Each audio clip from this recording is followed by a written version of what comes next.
Avoir 20 ans pour moi en 2023, c'est être stressant parce que on n'est plus dans la jeunesse, on, on est un adulte, on doit savoir être autonome et nos parents nous aident moins qu'avant. Et donc du coup, on doit aussi bientôt partir et se débrouiller tout seul. Avoir 20 ans en 2023, c'est un défi. Clairement, je pense que c'est se retrouver entre beaucoup d'injonctions, celle du passé, de bah il faut faire ça, il faut faire ceci, il faut faire cela, et celle de l'avenir, de on pourra plus faire ça, on pourra pas faire ceci ou cela, et de se dire bon bah ok, moi je suis entre les deux, et concrètement du coup qu'est-ce que je fais?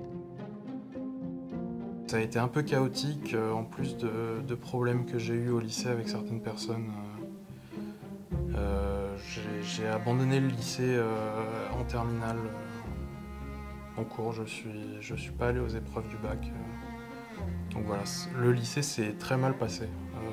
Mais le collège, c'était super. J'avais une psychologue pendant assez longtemps.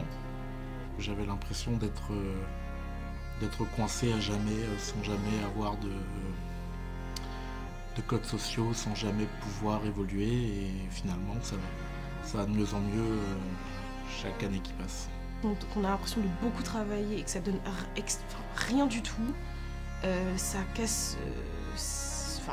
Tu perds ta confiance en toi, clairement. Moi, je voulais être ou chanteuse, ou make-up artiste, ou éleveuse de chèvres. Voilà, on est sur 3 trucs complètement différents, mais j'avais plein d'idées.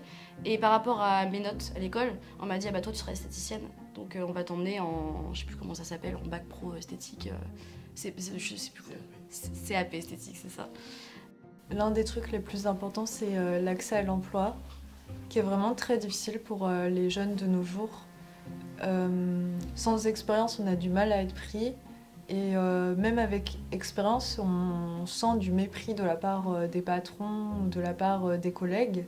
Moi, je sentais que je n'étais pas du tout à ma place. J'ai l'impression que nous, que les gens de mon âge, on n'est pas assez reconnus à notre juste valeur, dans le sens que ce soit au niveau du diplôme, au niveau d'expérience, on n'est pas mis au même piédestal qu'une personne qui a 3 ans d'expérience, par exemple. L'entreprise me fait plus peur maintenant que je suis diplômée et que j'ai commencé à travailler. Parce que du coup j'ai un rapport concret à la difficulté de trouver du travail. Et aussi parce que je pense que j'ai plus de critères pour sélectionner les endroits où je veux travailler, donc je suis plus exigeante et donc je me dis que c'est encore plus compliqué de trouver du travail et de trouver du travail dans un endroit où je peux m'épanouir. Avoir 20 ans en 2023, pour moi, c'est grandir et essayer de viser mieux, essayer de viser un meilleur avenir.